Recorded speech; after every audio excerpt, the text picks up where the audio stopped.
Hola amigos, bienvenidos una vez más a Orbital Operations. Soy Gravity Pool y hoy os traigo un nuevo vídeo en el que vamos a hablar de la cronología de la esfera humana. Bastante gente me ha preguntado estas últimas semanas, especialmente relacionado sobre todo con la salida del juego de rol, si había algún lugar online en que pudiésemos conocer un poco de la historia del inicio del universo de Infinity, de en qué momento nuestro mundo llega a desarrollarse hasta llegar a la situación en que se encuentra hoy el universo de Infinity, ¿de acuerdo? Y hoy que es día del libro, os tengo que decir que las respuestas a todas esas preguntas están en los libros. Tenéis sobre todo los libros de N3 y de Human Sphere, de la tercera edición de Infinity, el juego de miniaturas. Tienen algunas informaciones, ¿de acuerdo? Pero sí que es cierto que hay gente que se le hace un poco difícil de leer los libros de Infinity porque están escritos en un formato de lectura complicado, porque no explican las cosas de manera descriptiva, sino que nos van poniendo artículos de internet, de malla, de periódicos, trozos de conversaciones, y a partir de todo eso tú tienes que hacerte una idea de la historia, ¿de acuerdo? Entonces, si queréis tener una idea un poco más lineal de la historia del universo de Infinity, yo os recomiendo mucho el libro básico del juego de rol de Infinity porque está estructurado de una manera mucho más fácil de seguir la historia y poniendo fechas a muchos eventos y demás, ¿de acuerdo? Entonces, yo lo que voy a hacer hoy aquí, ¿vale? Yo básicamente he cogido información de varios de los libros, la he compilado en una línea del tiempo, ¿vale? Y lo que voy a hacer es llevaros de paseo desde los albores, desde los inicios de lo que sabemos del universo de Infinity, hasta la situación en la que estamos ahora, justo antes de empezar la cuarta edición de Infinity, ¿vale? Y entonces pues podréis saber de dónde vienen las grandes rivalidades de Panocea y de Yujin, de Aleph con los nómadas, etcétera. ¿De acuerdo? No voy a entrar en detalle en muchos eventos, ¿de acuerdo? Porque son muchos eventos los que vamos a cubrir, ¿vale? Vamos a hacer un paseo por toda la historia de Infinity, ¿de acuerdo? Entonces más adelante pues ya iremos haciendo vídeos hablando de aquellos eventos importantes, relevantes mucho más en detalle, ¿de acuerdo? Como veis, mi Zonkat se ha desplegado aquí con su despliegue transportado para hacernos compañía, así que vamos a empezar con ello, ¿vale? Primero que tengo que comentar sobre la cronología. Fijaros que aquí encima, ¿vale? En amarillo están las fechas, los años. Sabemos que el universo de Infinity pasa más o menos unos pocos años en el futuro, el inicio de los eventos que llevan a la situación actual Infinity. El punto actual de Infinity ahora mismo son 180 años en el futuro, ¿de acuerdo? Así que ya veréis que cuando lleguemos al final, pues coincidirá, ¿de acuerdo? Pero el punto en que empiezan los eventos no queda muy claro, ¿vale? O sea, el punto de origen más claramente definido que tenemos es un punto indefinido a partir del año 2000 y algo, en el que se descubre un agujero de gusano en Saturno, ¿vale? Y entonces hay algunos eventos que los tenemos definidos como 10 años antes y 10 años después. Y a partir de ahí todo quedará en un lugar más o menos nebuloso hasta que lleguemos a cuando se define el nuevo calendario. Que el nuevo calendario se establece en el año 2125, ¿vale? Entonces ese será nuestro nuevo marco de referencia. Un momento en que lleguemos al 2125 ya veréis que los eventos ya sí que están mucho más secuenciados y definidos dentro del nuevo calendario y será un poco más fácil de seguir, ¿de acuerdo? Pero hasta allí vamos a este terreno un poco nebuloso. Como veis, he puesto aquí los eventos en colores diferentes, ¿de acuerdo? He intentado que pues, los eventos que tienen relación con algunas facciones estén en su color, ¿vale? Y los eventos que son genéricos estarán en grises, ¿vale? Entonces, vamos a hablar un poco de lo que tenemos aquí, ¿vale? Eh, Empezamos, entonces, como os comentaba, con ese año indefinido de este siglo en que se descubre un agujero de gusano en Saturno, ¿vale? Antes de llegar a este descubrimiento de este agujero de gusano en Saturno, lo que está pasando en la Tierra, ¿vale? Es que China se convierte en una gran potencia económica y empieza a absorber a sus naciones vecinas, ¿vale? Se empieza a comer a Corea, Vietnam, etcétera, todos los países a su alrededor. ¿Qué pasa? Los países de Oceanía, ¿vale? Australia, Nueva Zelanda, Indonesia, tal, ven que se están sobre riesgo de que China se los coma también y deciden unirse, hacer una especie de Unión Europea entre ellos, ¿vale? Que en ese momento se llama Neo-Asia, ¿vale? Neo-Asia o Alianza Panasiática, ¿vale? Se convierten en nuevas potencias regionales, ¿vale? En este momento están en fase incipiente, ¿de acuerdo? Aún no han crecido demasiado, ¿vale? Eh, Durante esta fase de descubrimiento del agujero de gusano en Saturno, ¿vale? Sabemos que durante 10 años ese agujero de Saturno no se puede atravesar, ¿vale? Porque va a haber una especie de tormentas alrededor de él. Y 10 años más tarde las tormentas se disipan y empieza lo que sería el proyecto Amanecer, en el que se lanzan sondas colonizadoras y se intenta colonizar algunos planetas exteriores, entre ellos el planeta Amanecer, ¿vale? Que sería el origen de Ariadna, ¿de acuerdo? Lo que conocemos hoy como la facción Ariadna, ¿vale? ¿Qué pasa con las naves? Pues se envían dos naves, ¿vale? Y al enviarse la segunda, el agujero de gusano colapsa y se destruye, ¿vale? ¿Qué pasa? La primera nave que había enviado la humanidad, ¿vale? Eh, Se queda perdida en el espacio, que sería la que al final acaba llegando al sistema de Amanecer y creando la facción Ariadna que conocemos hoy, ¿de acuerdo? Em, ¿Qué pasa? Este proyecto fue un proyecto que el proyecto Amanecer se había hecho entre los americanos y muchas potencias europeas, ¿vale? Estas potencias ya estaban en declive, ¿vale? Con el lanzamiento de China y de la alianza, ¿vale?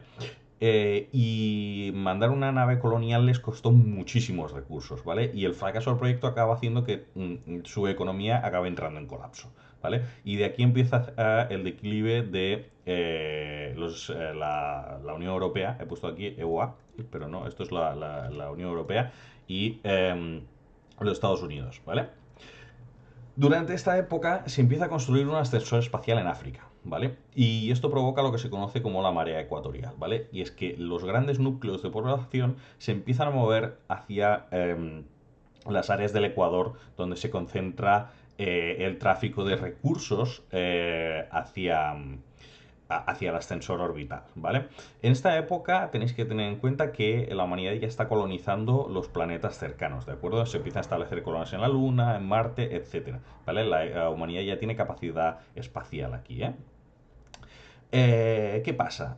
Durante esta época llega un momento en que se decide unirse China y Brasil, se deciden unir a la Alianza Panasiática y esto provoca que nazca Panoceania como tal, ¿vale? Ya no tiene mucho sentido llamarle Alianza Panasiática cuando ya hay países de todos los continentes, entonces se acaba fundando Panoceania, ¿vale? Y esto provoca ciertas cosas. Durante esta marea ecuatorial, ¿vale? Se provocan varias guerras a lo largo sobre todo, de América del Sur y de África, ¿vale? Y muchos de estos presidiarios y criminales de guerras son mandados a prisiones fuera de la Tierra para librarse de ellos. Una de ellas es Corregidor, ¿vale? Que es la que conocemos como una de las naves nodrizas nómadas, ¿vale?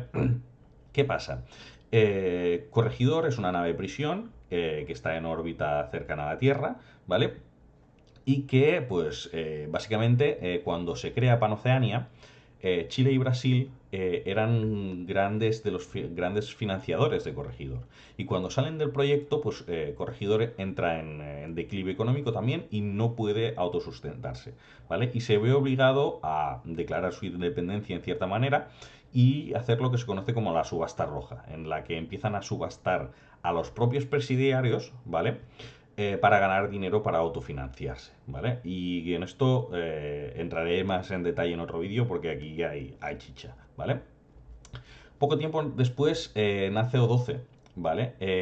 Y O12 es una iniciativa de Panoceania y de Eugene, ¿de acuerdo? Porque en esta época, ¿vale? Aunque parezca que solo están Panoceania y Eugene, recordad que aquí aún existen todas las naciones de la vieja tierra, ¿vale? Está Rusia, está Estados Unidos, está Europa, muchas están en conflicto porque la situación económica es muy complicada, ¿vale? Y entonces Panoceania y Eugene se ponen de acuerdo para crear O12, para poner un poco de orden en todo el tinglao. Desmantelan las Naciones Unidas y nace O12.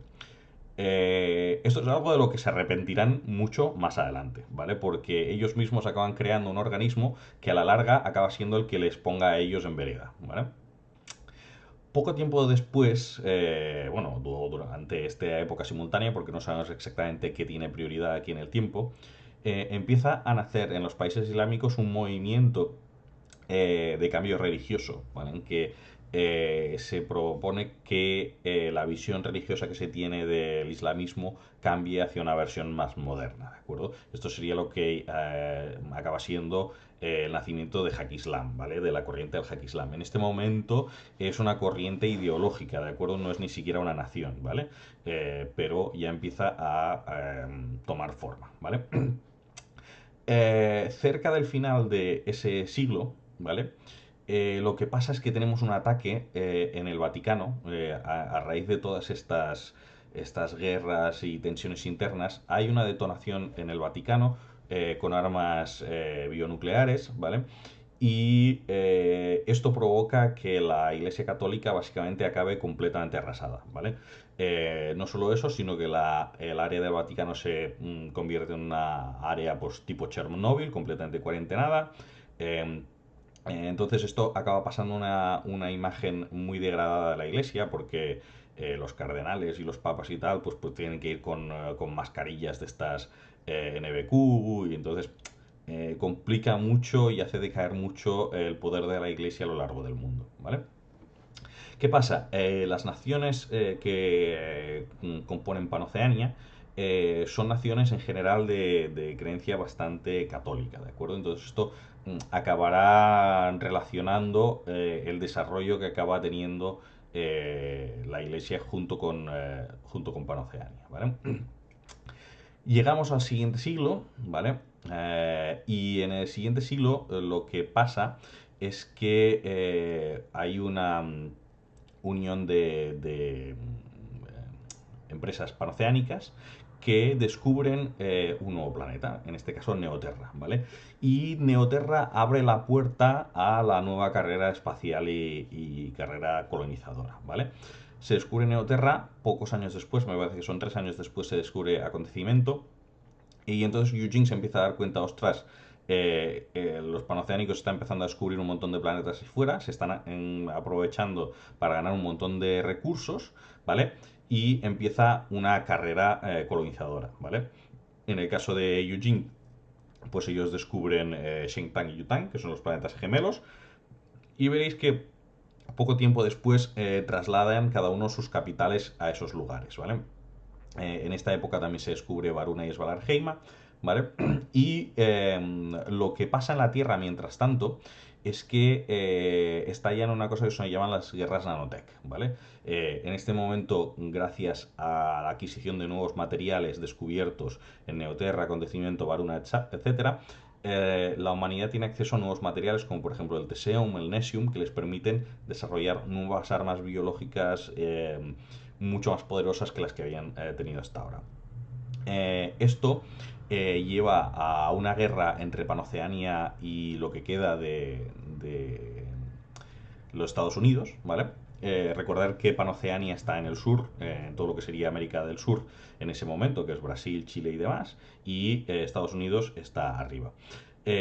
Durante esta guerra, los americanos acaban soltando armamento biológico, bueno, nanotecnológico en lo que sería América del Norte y la gran mayoría del país acaba arrasado, ¿vale? Acaba siendo un wasteland de estos típicos de Fallout, ¿vale? Y Panoceania se ve obligada a intervenir a petición de 12 pues, para hacer tareas humanitarias y rescatar a la gente que puede. La gente que sobrevive a esta primera guerra nanotecnológica emigra a Rusia, ¿vale? Y luego se vuelven a encontrar una situación parecida con Yujin, ¿vale? Rusia se aprovecha de este armamento para intentar desbancar a Yujin, que en aquel momento ya empieza a ser una potencia bastante grande, y Eugene básicamente se los come, ¿vale? ¿Qué pasa? El tipo de armamento que están utilizando acaba devastando completamente casi todo el hemisferio norte de la Tierra, ¿vale? Y esto lleva a que se tenga que firmar la Convención de Concilio, ¿vale? En No 12 todas las potencias se sientan y se ponen de acuerdo en que hay ciertos tipos de armamentos que no pueden utilizarse, ¿vale? De aquí nace la famosa Convención de Concilium, que es la que veis siempre en Infinity, que muchas veces pone, esta arma está prohibida por la Convención de Concilium. Pues nace aquí, ¿vale? En las guerras nanotech. Como curiosidad, la convención se llama Convención de Concilium, pero no fue firmada en Concilium. De hecho, el planeta Concilium se acaba descubriendo más tarde, ¿vale? Y de hecho, es al revés. El planeta Concilium debe su nombre a la Convención de Concilium y no al contrario, ¿vale? Poco tiempo después se crea Aleph. Esto es un desarrollo panoceánico principalmente junto con O12, ¿vale? Nace desde O12, ¿vale? Pero a través de empresas panoceánicas. Panoceania la integra como parte de su sociedad completamente, ¿de acuerdo? Y en Eugene, pues de momento están un poco más cuidadosos al respecto de Aleph, ¿vale? Pero en Eugene, durante esa época se desata una guerra que es la Guerra de las Tríadas, ¿vale? En que básicamente el submundo criminal de Eugene acaba ganando tanto poder que casi acaba volviéndose un poder paralelo en la sombra, ¿vale? Entonces, para acabar desmarcando este gobierno paralelo, pues el Partido Comunista de Eugene, que es el partido principal, tiene que reorganizar, reestructurar el Estado, ¿vale? Es en este momento en que se separa lo que sería el partido, la parte legal, la parte política de Eugene, es donde se establece el nuevo emperador, otra vez, que se encarga de la parte legal, y es en este momento en que Eugene se ve obligado a utilizar a Aleph como parte de su infraestructura, ¿vale? Entonces, de este momento es cuando Aleph se integra ya completamente en todo el sistema de Panoceania y de Eugene, ¿vale?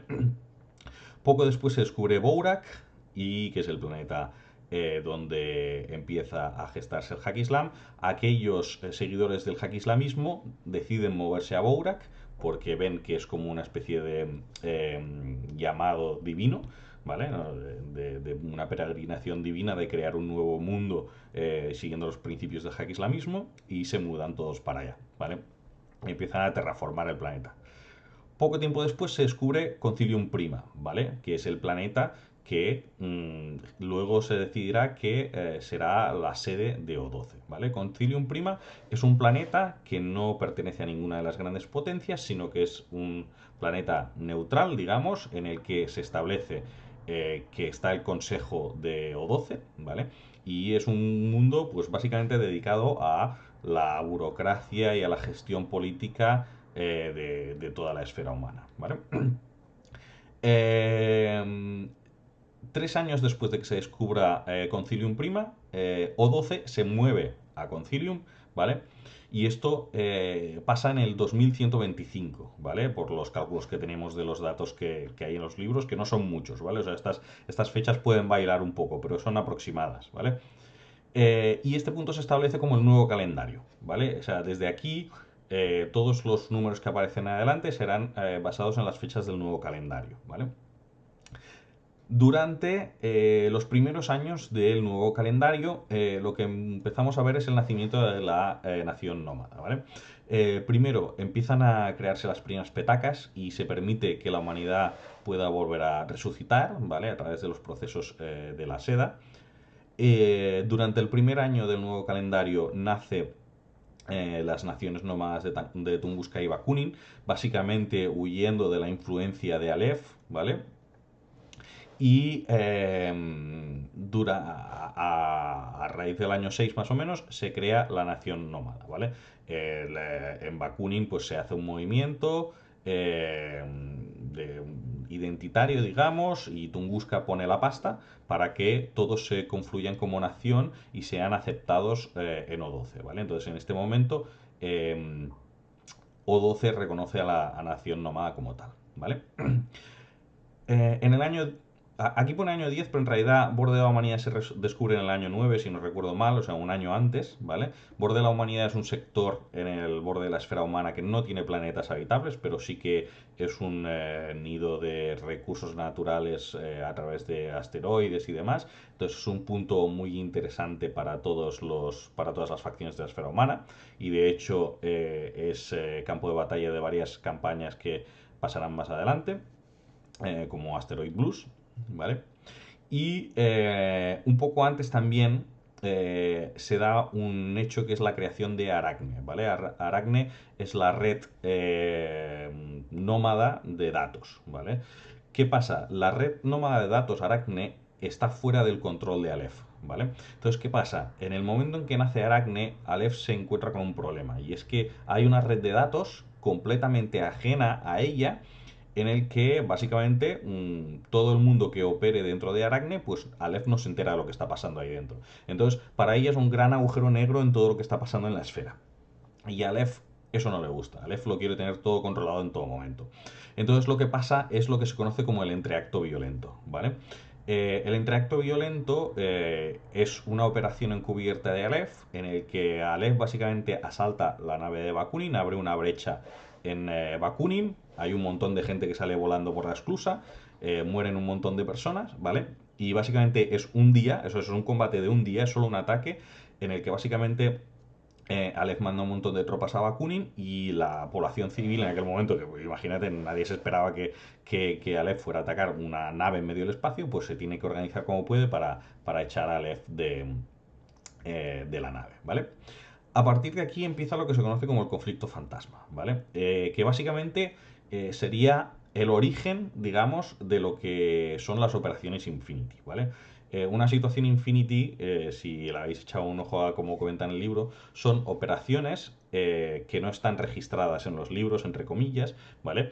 ¿Por qué? Porque son operaciones encubiertas, ¿vale? Cuando nosotros jugamos partidas de Infinity, nunca jugamos grandes operaciones con tanques y batallones de tanks, ¿vale? Jugamos con pequeños grupos de pocas miniaturas, porque representa que son operaciones encubiertas, ¿vale? Y todo esto nace en este punto, ¿vale? En el momento en que pasa el interacto violento, Aleph se da cuenta que es mucho más fácil hacer operaciones encubiertas con pocos miembros y lograr un efecto un objetivo fuera de los focos, fuera del gran impacto mediático de una guerra, ¿vale? Y entonces a partir de aquí empiezan los conflictos fantasma, ¿vale? Que básicamente son ataques por toda la esfera en el que tropas de Aleph, de Yujing y de Pano, obviamente de Yujing y de Pano sometidas a Aleph, porque básicamente Aleph les va diciendo, ah, tenéis que atacar aquí ahora, ah, ahora tenéis que atacar aquí, ¿vale? Contra la nación nómada, ¿vale? ¿Por qué? Porque la nación nómada lo que está haciendo es instalar nodos de Aracne por todo el espacio conocido, ¿vale? Para que la humanidad tenga una red de datos que no esté supeditada a Aleph, ¿vale? Entonces Aleph lo que hace es, en todos los lugares en que cree que los nómadas han puesto un repetidor de Aracne, pues o ella misma, o si no, a través de Eugene y de Panoceania, pues manda tropas a desactivarlo, ¿vale? Entonces, es un conflicto que básicamente no son grandes guerras, sino que son escaramuzas en varios puntos de la esfera humana, ¿vale? En el año 29 se descubre Paradiso, ¿vale? Que es el planeta que luego nos traerá tantos todos de cabeza con las invasiones alienígenas.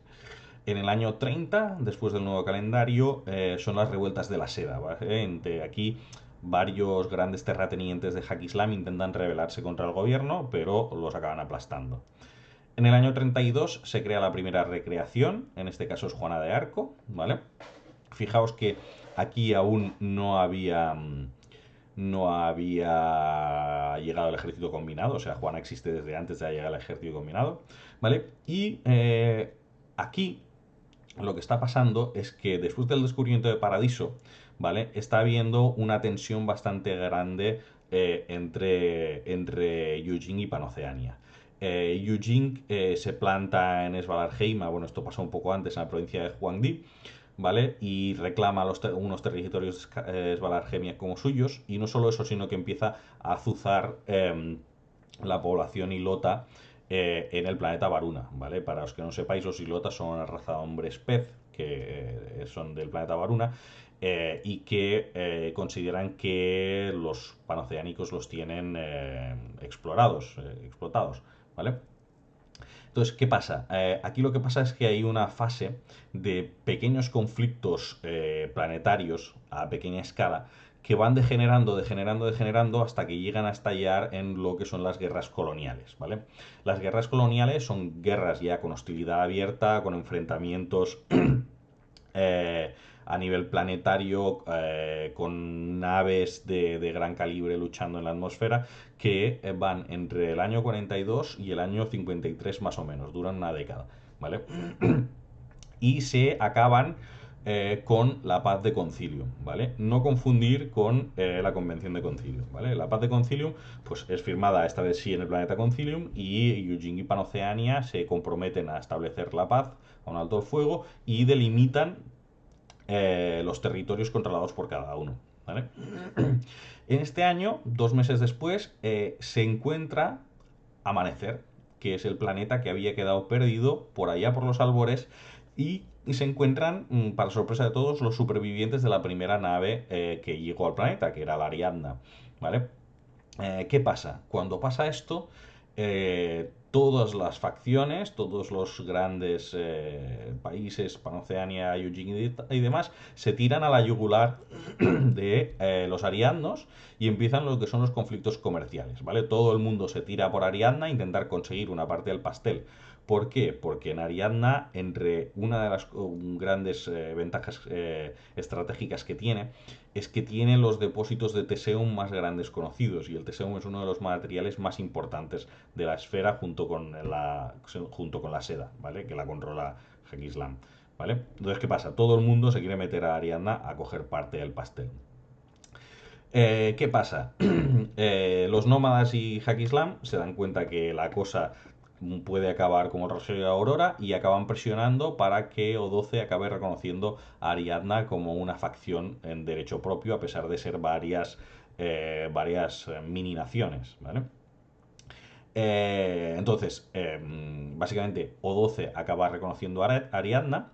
En paralelo, mientras tanto, Aleph está otra vez intentando atacar los nodos Aradne nómadas, ¿vale? En una réplica del conflicto fantasma que se había dado unas décadas antes, ¿vale? Y en este momento parece que todo más o menos está un poco tranquilo después de que Ariadna pase a formar parte de O12. En el año 60 del nuevo calendario se descubre el ejército combinado y hay una ofensiva del ejército combinado en Paradiso, ¿vale? La humanidad medio que dice, hostias, alienígenas, ¿vale? El primer contacto del ejército combinado llega un poco más dialogante, pero ya cuando ven que la humanidad no está dispuesta a hablar de nada, se lían a tiros, ¿vale? Eh, Consiguen contenerlo como pueden. En el año 64 se lanza la segunda ofensiva, ¿vale? La segunda ofensiva es el punto en el que establecen los libros de la primera edición y la segunda edición como el punto de donde estaba ambientada la historia. O sea, si jugasteis en la primera edición, segunda edición de Infinity, más o menos estábamos en el año 64 del nuevo calendario, ¿vale? Entonces estaríamos ahí. En el año 66 llegan los Toja, ¿vale? Aparece una nave desconocida en medio de los bloqueos de Paradiso y pide para hablar con los delegados diplomáticos humanos y se presentan como los Toja y tal. Y poco a poco, pues los Toja se añaden a la defensa de Paradiso, a echarle una mano a los humanos, ¿vale? Y esto estaría establecido en lo que sería Human Sphere, que era el primer suplemento de la segunda edición, ¿vale? Esto confunde a la gente porque Human Sphere también es un suplemento de la tercera edición, ¿vale? O sea, hay un Human Sphere de segunda edición y hay un Human Sphere de tercera edición, ¿vale? Dejadme que coja aquí, os los voy a enseñar. Eh, este, este es el Human Sphere de la segunda edición, ¿vale? Si tenéis el de la nueva edición, es el que sale no, este es el Hackdown, a ver si lo cojo aquí. Vale, y esta es la tercera edición del Human Sphere, ¿vale? Que es la que viene con la N3. ¿Vale? Entonces, esto sería Human Sphere de segunda edición, ¿vale? ¿Qué pasa?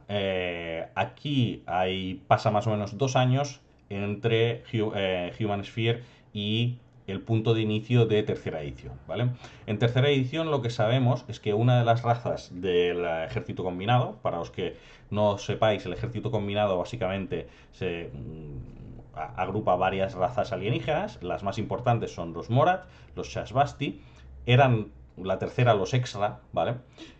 Pero en los Extra, durante el año 67, después del nuevo calendario, el Concordat Extra, que era el nombre de esta facción, traiciona a la inteligencia evolucionada del ejército combinado y la IE los acaba eliminando, ¿vale? Entonces, básicamente los erradican completamente. Por eso que en N3 ya no hay figuras extra en el ejército combinado, ¿vale? Y son sustituidas por los Sigma, que son los Toja que han sido capturados por el ejército combinado, ¿vale? Capturados o asimilados, perdón, ¿vale? Entonces, este es el punto de inicio de tercera edición, ¿vale?